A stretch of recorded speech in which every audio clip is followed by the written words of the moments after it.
Do you ever get that Monday morning dread where you're tired before you ever even open your laptop? That's not laziness. That's actually burnout starting to creep in. And it's a lot more dangerous than you think.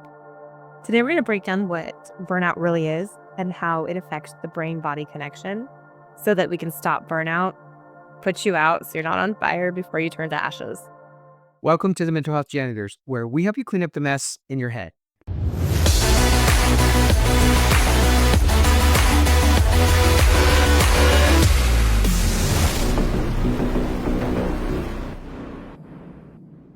I'm your host, Sergeant Q, and with me today, my beautiful wife, Paula. Hey, everybody. So, burnout isn't just about being tired.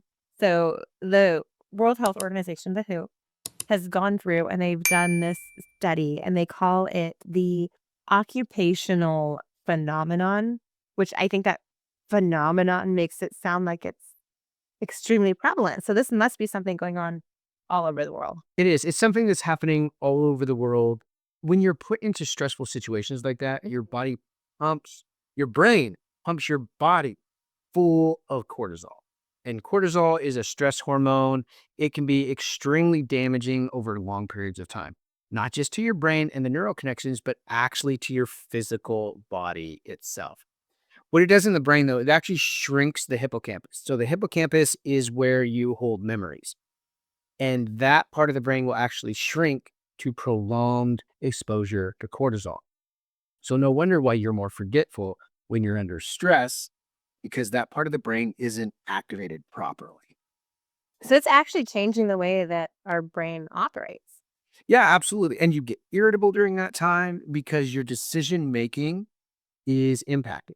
And so it's harder for you to think, it's harder for you to make decisions when you're under stress. So that's why you get irritated because those decision making skills are completely reduced because you can't pull from that memory of things that you need.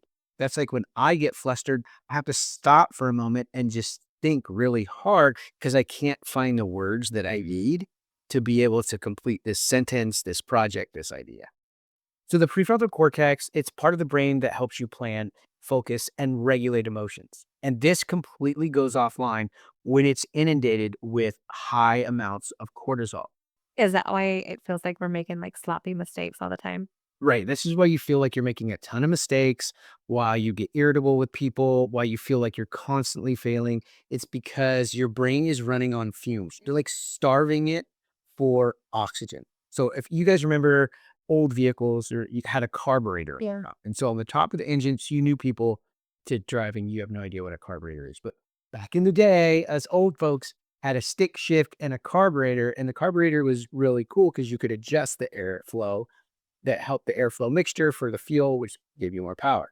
So on top sat this little container, and it was this big air filter. And down below is this smaller piece, the carburetor, and it adjusts how much air is going into the intake manifold to allow you to get spark.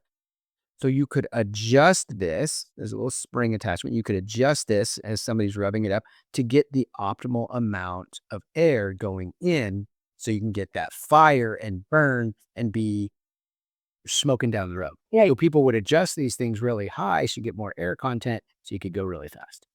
Well, when you think of your brain, cortisol is that screw. And what it's doing is it's tightening down how much oxygen or good neurochemicals your brain is getting, Hmm. and it slows you down. So if you ever heard a vehicle driving down the road kind of sputtering and kind of chunking down the road, the older vehicles, you just adjust the carburetor, get more air into the mixture, and it would be just fine. And so that's the older vehicles had to do that. And it's the same way with your brain. If you think about cortisol is what's restricting that air inflow. It's restricting the good neurochemicals that are coming in, and it's preventing you from having great cognitive ability. It's increasing irritability. And it's just so many parallels there with, when the car's riding down the road and it's starved for oxygen, it's making those chunky sounds. It's not very smooth.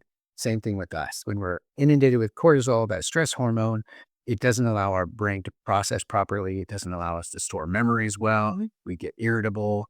And so it's just a great parallel. But I feel like that was us for the first, we just celebrated our 15-year anniversary Right. Friday. So or Thursday. So I feel like that was us when we started our first company.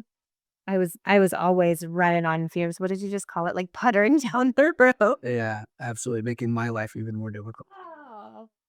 Well, think that, right? Like you were putting in 16 to 20-hour days sometimes. Yeah. Right. Well, that's what it takes when you start a business. When you do a startup, people say, "Oh, I want to start a business." I'm like, "Are you sure? Are you really sure?" Because it's so much work, especially in those first 2 to 3 years. It's so crucial that you're pouring so much into it. Having a business is like having a brand new baby. When you have a brand new baby, it takes a lot of time, energy, nourishment, attention from the parents to make sure that that baby grows up healthy in those formative first few years. Right. Well, a business is the same way. It takes a lot of time, energy, and resources from the owners to make sure that it starts off strong and doesn't die off due to competition or poor management. And so it's a lot of work right in the beginning to get things running smooth. And a lot of entrepreneurs don't understand that. Well, I think we should probably tell everybody kind of the story of that and what toll it took on our brains and our body and our lack of sleep. Yeah, that we could definitely talk a little bit about that. That's a whole other podcast in itself. But that entrepreneur journey, I was working 16 hours a day, easy 16, 18 hours a day. I'd get home at about 4 in the morning. I'd crash out. You'd get up about 6 and you'd start answering the phone, customers. I missed something. They needed attention. They needed this or that. And now you're waking me up and asking me questions. And I'm like, I've slept for 3 hours. Let's like paint the picture here. So we were very new to dating. Yeah. We started dating and moved in together before we were saved in like August, October. October, And we started the company November. November. Right. And we got custody of your son. Mm-hmm. And so you had just come off of being homeless. Like you were still in the process of getting out of jail. Just got out of being homeless. And honestly, I think our first apartment was just a little bit bigger than the studio right now. Yep. We had rats bigger than my little wiener dog. Yes, I remember. Yeah. Yes. It was this crappy little basement apartment in this old house. Yeah. It doesn't even exist anymore. They've since torn it down and built a hotel there. But it was on C Street in Auburn. It was this tiny little basement apartment. There was no insulation on one wall. So there was a wall here. There was no insulation on it. Yeah. And we had to hang a giant blanket there because it was concrete wall. So you could put your hand against the wall and you could feel the cold air coming off. It was so cold. So we hang a blanket there to try and it had no heat in it. The heat was all these little radiant heaters that we plugged in to try and keep it warm. The bathroom was so awful. There was no vent fan. So the minute you took a shower, any of that heat and moisture would build up in there. And then that would creep out into like the kitchen area. Yeah. All the walls are concrete. And so you would just sweat. The moisture would stick to it because there's no vent fan.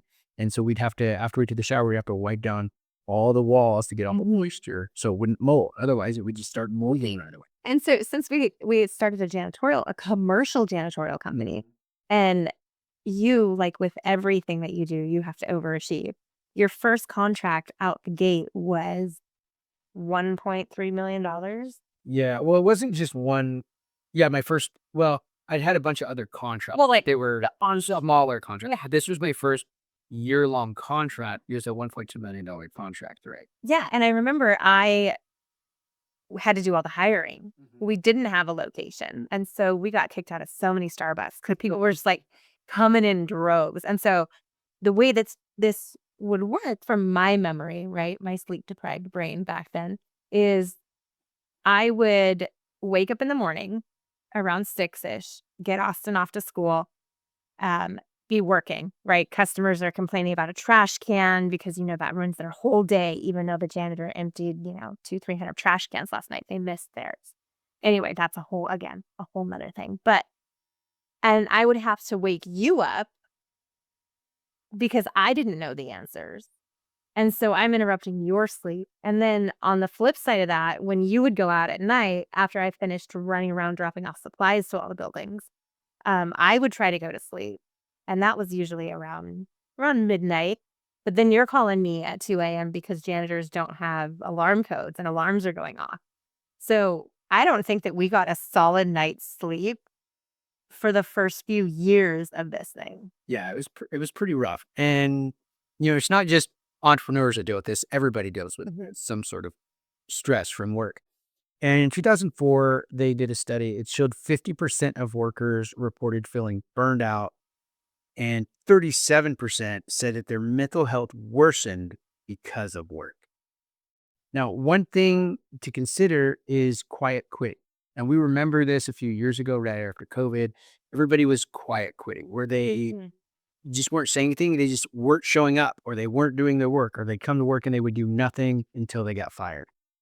Now, this is a quarter of the workforce that was feeling this way and ended up getting fired or just walking away. And it's not because they didn't care, but it's because their brain just couldn't keep going. So it's like it's literally shutting down. Their brains were just done. Yeah, it's not just mental either. This burnout really takes a toll on your physical body. This high cortisol, stress, it increases inflammation, which has been linked to heart disease, high blood pressure, and even autoimmune disorders. So when we think about burnout, we can't just think about the mental impact, but the physical. And that's why it becomes so dangerous. All right, so let's debunk some common myths. So Holly, what's a myth about burnout? That taking the weekend off will fix it. Yeah, that's true. People think that, oh, I'll just have a long weekend, I'll feel better on Monday, but it doesn't work that way. The truth is, burnout isn't fixed by just a short rest. You need systematic change in your life to hit those long-term rest goals. For example, people will take a week off and feel better. But when they come back, and usually a couple of days before they even get back, they start to feel this, a crash happens. And within just a few days, they feel like they're right back to where they started before they left because nothing about their workday has changed. And so those boundaries and that burnout keeps happening. What's something else that people say? I would say blaming themselves, right? Like, oh, this is my fault if I was better organized or if I could time manage myself better. So blaming yourself. Yeah, I agree. So people will blame themselves for burnout instead of the conditions. Now, here's the thing, part of it is your fault because you're not managing the conditions well. You're not putting things in place to improve your mental health. Now, you cannot change your work conditions, but you can change how you react to them. So even the most resilient people will break down under pressure eventually. And so people who are very resilient have learned how to take control of their mental health. So when it starts happening, they put things in place to be able to manage it. For example, Olympic athletes, they take time to recover, not because they're weak, but because their performance depends on it. So as they're ramping up for a big competition, they're going to work really hard and then they're going to let their body rest and recover, let those muscle fibers build, give their body time to flush out all those toxins, and then they'll go back to their workout schedule or they'll go back to compete. You know what's interesting about that is that the Olympic athletes, you say rest, and it's interesting that rest doesn't look like what people think it does, like couch rotting, right? Like it's not, they're not sitting on a couch and resting. They are cold plunging. They are getting deep tissue massage, which is painful. So the things that they're doing are not necessarily comfortable, but that's what's best for their mental health and for their body. So that's, I think, another disconnect that there is about burnout is let me just sit and do nothing and Yeah. rot. And it's not that. No. It's taking time away from that stressful situation, but doing things, that's the resilience, doing things that you know are going to be helpful and not harmful. One of the other things people say is that, oh, if I just work harder, then this will pass. And so doubling down on things is actually what's causing the burnout. Yes, you can push through for a short term, but you've got to have strategies in place. Otherwise, you're going to be overworked and just dig that hole even deeper. An example of this would be an employee that works extra hours to catch up during burnout. often makes more mistakes, leading to rework and more stress. So this is a big problem. This is why I don't let my employees work overtime anymore in RCC. And if they do, it's only a little bit of overtime and it's not scheduled in. We used to schedule it in. I would pay them out for their vacation because it was easier to just write them an extra paycheck and have them keep working than to fill that void. But I was burning people out. After 2 or 3 years, they would leave and I didn't understand why. And then I figured this out. And so I stopped allowing people to do that, which made people upset. If I'm honest, they did not like this. Which is really interesting to me that people would rather push through and get that extra paycheck thinking, if I can just get through this and get a little bit more money, Mhm. then my stress or my burnout will be lessened. Yeah, and it was a big problem, and I remember that was so tumultuous Mhm. because I had some long-term employees that they got that every year, and so they were looking forward to it, and when I told them no, they had to take time off and rest, they were really upset. But every one of them, once they took that week off, they were actually really happy about it, Yeah. and their attitudes changed, and they stayed longer. Our our average turnover rate went to 7.5, almost 8 years was our average when people would move on to another job, and since it's improved even beyond that, but at the time, just that one change of not paying people out, because I look at the numbers, I'm a nerd. So I look at the numbers, and it took about 3 years, and people would move on. And then once we made that just one change, Yeah. they would stay for double the amount of time, almost triple the amount of time before they would move on to another job. Mhm. And this is janitorial. The national turnover rate is 300%. Okay. So it's not like I don't want to say a regular job, but it's not like a job that's during the day that people, stayed The for. career. It's not like a career. This is a very transitional job. Nobody stood up on career day and said, I want to be a janitor when I grow up. So the turnover rate is huge Yeah. in the industry. It's low pay, long hours, middle of the night, no recognition for the work you do. And it's not a job that has a lot of prestige to it. So it's transitional. But by instituting this and a few other techniques, we reduced ours down to 67%, which is far less than the national average. And it's what's helped us keep true to our core values, which want a reliable commercial cleaning. So it's helped us stay reliable because we have the same people doing the same work. That turnover causes confusion, causes mistakes, and then the customer's not happy. Right. You actually have people who've been with us, like that I hired day one in Starbucks. You had gals that have stayed with you that whole, what is it, 17 years now? Yeah, 17 years we have some employees there, so and they brought their family members on, their friends on, and that's how we've really grown our business is our people. We create that environment where people can flourish, they have good mental health, they don't get burned out, Yeah, you've reduced burnout. and that keeps people longer, makes the customers happier. There's less mistakes. They invite their friends and family to come work with us because they know that they're going to be cared for. Okay. So what are some things? So with RCC in the beginning, one of the ways that we combated burnout in our relationships as we were working together is I stepped back from RCC. So what are some things that we can tell other people to do that will help reduce their burnout when that's not an option, right? When they can't just step back from their job, they have to still engage and still stay in that environment if it's a healthy one. They just have to do what to make it more manageable. Yeah, so there's 5 things that you can do. These are kind of big things. There's also some micro things that you can do, which we'll talk about. But really, the 5 things are just have an email or phone curfew, Mm. create weekend guardrails, meeting blackout zones, no lunch at your desk rule, and then vacation integrity. So let's break that down a little bit. Okay. Number one is like an email curfew. So no checking or responding to emails between a certain amount of time. So for me, that is, I have a do not disturb on my phone from 10 p.m. till 7 a.m. I don't even look at any of that stuff. It's completely off the table. I'm up at 5 a.m., but I'm not looking at my work stuff, especially in the first 20 minutes of your day, because the first 20 minutes of your day are so important. It trains your brain on what you want it to look for through the rest of the day. There's tons of research on this, and we could do a whole nother podcast on just your morning routine. But when you introduce social media or you introduce email into your brain in the first 20 minutes, you're programming it what you want it to look for the rest of the day. So those couple hours are just for me. I do my morning routine. I do my Bible study. I will connect with friends. Like that's what I do in those first couple hours to prepare myself for the rest of the day. Yeah. The second thing is weekend guardrails. So you can turn off work notifications on Friday evening to go to a Monday evening. Now, some of us can't do that. We're entrepreneurs, so we have to check that. But I don't ever schedule meetings on the weekends. I just don't. I protect those.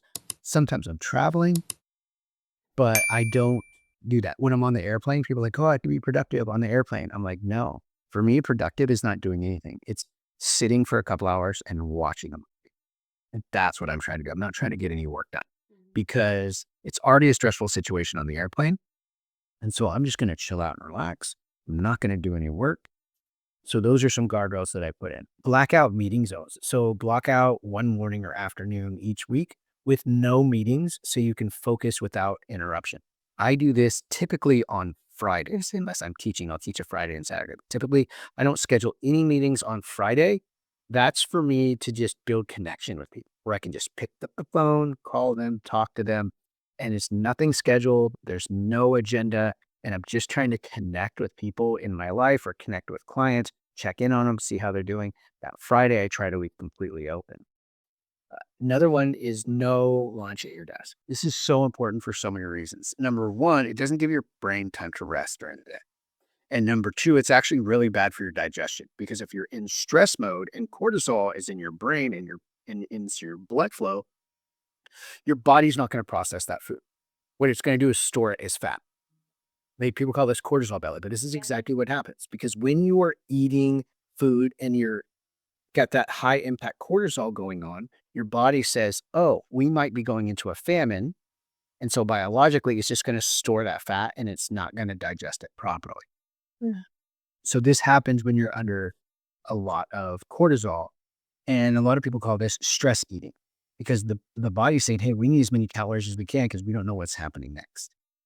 So if you take time to move away from your desk, move away from that stress work area, sit somewhere else, take a few minutes to breathe, and just be intentional about what you're eating. And it sounds weird, but if you just don't answer emails, don't return calls, just sit and do nothing but eat. Focus on eating, your body will relax, and your brain will tell the body to process that food instead of store it as fat.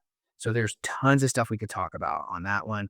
And then the last one is to vacation with purpose. And so this doesn't mean checking in or doing PTO. This means no checking in when you're on personal time. And so when my leaders, when they go on vacation, I try really hard not to bother them at all. Every now and then I have to check in, but usually if they check in and call me, I just redirect the conversation to whatever they're doing and having fun. So those are some really important tips that you can do. Now, the benefit of this is within 1 or 2 weeks, most people report improved sleep quality, reduced anxiety spikes, and more emotional bandwidth for their personal life. So these are all benefits of just these 5 things that you can do. Now, these are a little bit, larger things that you can do, but some small things you can do throughout the day are your morning routine. 3 or 4 simple little tasks you can do first thing in the morning to help your brain build dopamine through discipline and not distraction is probably going to be one of the best things that you can do for your mental health. The second would be setting up a sleep schedule. So a specific time you go to bed, 30 minutes before, no screens, do some stretching, some breathing exercises, and then go to bed. What you're doing is you're training your brain it's time to go to sleep. So those 2 things, if you can book in your day, the first 20 minutes and last 20 minutes of the day, that's going to be the most improved on your mental health that you're going to see in any given day. Can you tell me the why those little micro check-in points work? Like the science behind it? Yeah, it's good. So if you do one morning, afternoon, and night. So we do our daily routine in the morning, and then you do your lunchtime routine, and then you do your evening routine. Why this works is because when you check your energy level throughout the day, you can make small micro adjustments. But if you just burn through the whole day and you're just burning all this mental energy and you don't even recognize that the drain is happening. But if you can take some time to check in the mornings, check in the afternoon, and check in the evening, you're checking where your energy levels are. It's like checking your gas tank. You're not going to go on a road trip and never look at the Well, I don't know. You lives, all right. No, women are like, Not wait, yes. wait. There's a Did you say women? women are like, wait, there's a gas meter in the car. I didn't even know that. Okay. But that's your gas meter. So you need to check it throughout the day to make sure you have enough energy to get through the rest of the day. Because when you get home, there's all kinds of other family demands that you need to adhere to. So a morning check-in to see how your day is starting off, a midday check-in to see how you're doing, and then evening, kind of just a recap of your day. Drink some water, step outside, process through that day, process through those things that happen. Just take time to think. This is a big problem. Since the invention of the television and now social media, people don't spend time just thinking and processing information. They're just taking in more, taking in more, taking in more. With it comes to social media, YouTube, TikTok, videos, music, there's always some sort of entertainment happening in the brain, and there's no time to process through it. So taking time to just stop all of that, all of the stimuli, and just allow your brain to process just for a few moments. You're going to be amazed on how that improves your mental health. During this time, when you're thinking, you're going to be able to start tracking patterns. You're going to see patterns that happened in your life, and you're going to become aware of these patterns. Now, if you're a leader, you can go back and you can explain these patterns to your people. Hey, if we don't put these things in place, it causes a bottleneck here, which causes stress and then causes conflict. So, what are some solutions right here to prevent the bottleneck? Mhm. And I'm really good at recognizing patterns. So, this is something I do on a regular basis. And it allows me to see things that other people are missing just because they're in the day to day grind. And I'm able to look at the pattern. And then I don't always have the answer how to fix it, but I can at least say, hey, this is where it's going wrong. Who has an idea to fix it? And usually it's the person who's closest to the problem that's going to have the answer. They just didn't even recognize that it was a problem. Okay, so earlier you talked about micro reset moments. What is that? Yeah, so there's just little tiny things, like we talk about the big ones, right? And so now let's talk about some just micro moments that you can do. So I want to tell you guys why this works. So Stanford and NASA did this study where they talked about frequently taking micro breaks and how it improves your focus by 16%. That doesn't seem like a lot, but 16%, think about, wouldn't you like a 16% increase in the ROI on your 401k this year? That would be amazing, Yeah. right? 16% investment on anything would be great. Nobody's going to turn their nose at 16% increase in their financial portfolio. It also reduces fatigue by 12%. When you do this, it interrupts that buildup of the stress hormones throughout your day. You're disrupting that thought pattern. And so the cortisol is coming in because of a specific thought pattern. You do this microactivity, it disrupts that thought pattern, and then it reduces the the amount of cortisol moving forward. So what you're doing is you're disrupting your thought patterns to stop that flow of cortisol into your body. Here's a couple of examples of something you can do. A stretching sequence. Now, this is something I do a lot. And honestly, it was because my body hurts because I'm older and I used to jump out of air. Well, I still jump out of airplanes Yeah, you do. and I hike and I do all these things. So my knees and my back are in pain. So I do a lot of stretching. But when I do that, when I stand and I roll out my shoulders and I lean forward, I release the pressure in my neck and my back tension. All of that is just taking time to think and taking time to process. So I'm stretching my muscles, but I'm also giving my brain time to rest. Another thing that you can do is a breath reset. Box breathing is really good, where you inhale for a count of 4, you hold it for a count of 4, you exhale for a count of 4, and you repeat this 2 or 3 times. So I do this a little different. I do 7, 7, 7, where I inhale for 7 seconds, I hold for 7 seconds, and I release for 7 seconds. So mine's more of a triangle. That works better for me, but just that act of breathing, because you can't really do anything else except count your breaths. Mhm. So you can't think of anything else. You can't process information. You can't watch a video. You're just 100% focused on that moment. And it disrupts that negative thought pattern, reducing the cortisol flow into your brain. Another good thing that you can do, and it's really hard here in the Pacific Northwest because it rains 90% of the time, is go for a walk and hydration break. So something that you and I do. We're like, hey, we're stressed out. Let's go walk around the lake. This is actually great because if you fill your water bottle and you get out of the place that's causing you stress into nature, all kinds of things start happening. When you're walking, your blood is pumping more. And so it's pumping more of the oxygen through your muscles and into your brain. So your brain's getting hyper oxygenated. Also breaking down a lot of that cortisol that's in your muscles, and it's getting into those fibers, causing you to be stiff and achy. It breaks all of that stuff up and allows your body to start processing it. It increases your digestive tract. So when you're exercising, low impact like that, walking, it cranks on your digestive system, which your body needs to process all the food you ate and process all the liquids that you're drinking. So it turns that on as well. And it creates this healthy cycle for your brain body connection.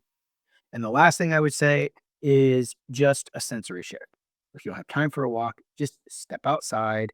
People call this grounding, where you can take your shoes off, put it in the earth, and just stand there for a few minutes. You can do your box breathing, just be in the moment and recognize all the things that you're grateful for in that moment. So there are some little micro things that you can do throughout the day that are absolutely going to help you.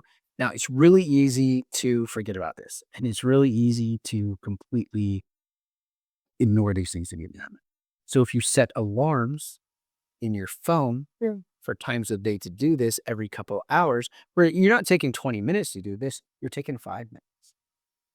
Now, a lot of smokers out there, they'd go take a smoke break, 7 to 10 minute smoke break, and nobody says anything. It's like, oh, they're smoking cigarettes. Mhm. So why don't we have that same idea or that? So why don't we have that same attitude Mhm. when somebody wants to take a little mental health break?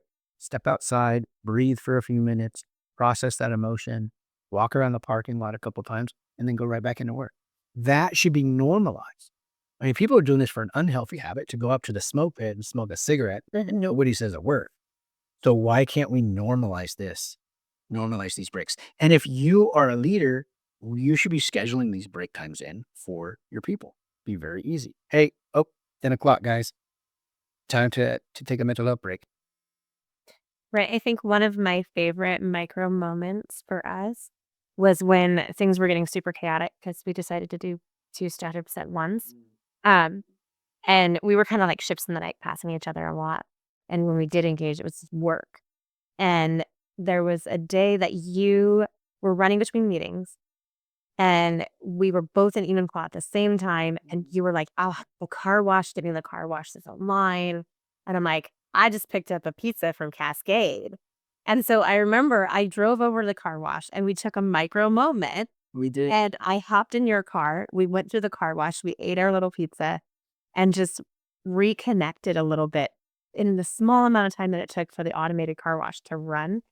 And that still sticks with me because that was so refreshing to be able to just stop the chaos, do something that was engaging and outside of what I was working on.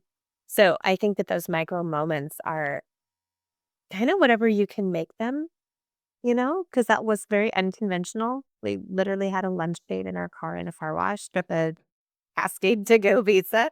Um, but yeah, I think that that's super important for just building that resiliency because that was so refreshing. I was able to get back into it, right? Yeah, it really is. Those micro moments are so important. One other thing that also gets overlooked, I think, is people get so inundated with the day-to-day task. I've got to get this work done. I've got to do these things. And they forget about the big picture of why they're doing it. And so as a leader, this is really, really important because your people aren't going to think about this. They're going to be focused on the work, but it's the why behind the what. And so if you could always refocus them to, hey, remind me why we're doing this, and get them focused on the mission and why they're accomplishing those tasks, why they're doing those things, that will help recenter them. And there's an organizational study that showed companies with aligned goals and values grow revenue 58% faster and are 72% more profitable. And if you heard me for any amount of time, I quote that all of the time because I want people to really get into the fundamentals of building their mission, their ethos, and their core values. But you can't just build them. You have to then align people to them. It's not what you teach, it's what you allow. So when you see somebody getting off track, you've got to bring them back in to get into alignment with the why. that your company exists. And so this is something that's overlooked. I do an entire class. I'm actually going to be teaching later today on this specific subject on how to create the why and then get buy-in and align people because because it's one of the most important things you can do for your business. If you want to grow and scale, you have to grow your people and they will grow your business for you. I think one of the ways that you do this really well is you have a thread in our Slack with our team um, about phrase reports. Yes. And anytime that there's something positive that has happened with a customer or within the company or somebody, one of the employees has, done something innovative to help solve a problem for us, we put that in that chat. And so everybody gets to see that. And that's a great running reminder of our why. It is. It's those little tiny things that you can create, those little micro moments you can create for your people. And if you're a leader watching this, it is your responsibility. And your employees believe so. I forget the exact study, but it was the vast majority of employees, I want to say over 80%, said that it is their leadership's responsibility to help them manage their mental health. Now, that's what employees are saying. And here's the thing, if you're an employer or leader and you don't believe that, that's fine. I'm not here to convince you. I'm just telling you this is what 80% of the workforce wants, is they want to feel like you care about their mental health. And if you don't, that's fine. If you don't want to be that person, that's fine. They're going to leave and come work for somebody who does. And I'm going to end up with the best and the brightest in the country. And that's fine with me. I'm 100% okay with that. So if you're hearing this and you're thinking this is not for you or isn't a real thing, that's fine. You can keep believing that because I know the truth. I've done the research and I've put these things into place in every one of my companies and I've seen the results. And you keep operating the way that you do, and that's fine with me because I'm going to be cherry picking your best and brightest employees, and we're going to be growing faster and better than you every single day of the week. All right, we've given you guys a lot of information in a very short amount of time. And so I know you cannot use all of that, but there is something in there that you can grab onto and that you can start trying, putting into place today in your workday. So I want you to just take a moment and just imagine this. Imagine waking up Monday morning and feeling energized, feeling excited to tackle the workday because you've had a great night of rest. You started your morning routine. You've gotten those hits of dopamine early. And now you've built those habits and you're motivated to take on the day. You're checking in the afternoon, seeing where your energy level is. You're stepping outside. You're doing some box breathing. You're coming back in and finishing the day strong. So that way, when you leave work on your drive home, you're not listening to the radio. You're not listening to music or a podcast. You're just taking time to think and process through your day, to manage all of that stress and all of those unfinished projects. So when you get home, you have more time and energy to spend with your family. Now that sounds like a great work day. And it's one that you can create starting right now. So this week's mission, pick one burnout tool, commit to it for 7 days, post about it in our workplace wellness group. Oh, yeah. If you're not part of our workplace wellness, do that. There'll be some links in the comments. Join our free private group, Workplace Wellness, where we talk about these things and we go more in depth about these different processes for your brain. Let's make it real. Track how you feel, what your energy level is, what your sleep was like, what your day was like. So if this episode gave you a spark of inspiration, don't keep it to yourself. Share it with a friend or coworker. Send them this podcast. Like, subscribe, follow. Because here's what we want to do on the Mental Health Janitors. We want to educate, empower, and encourage you on your mental health journey. So for the Mental Health Janitors, I'm Sergeant Q. And I'm Lily. And we're out.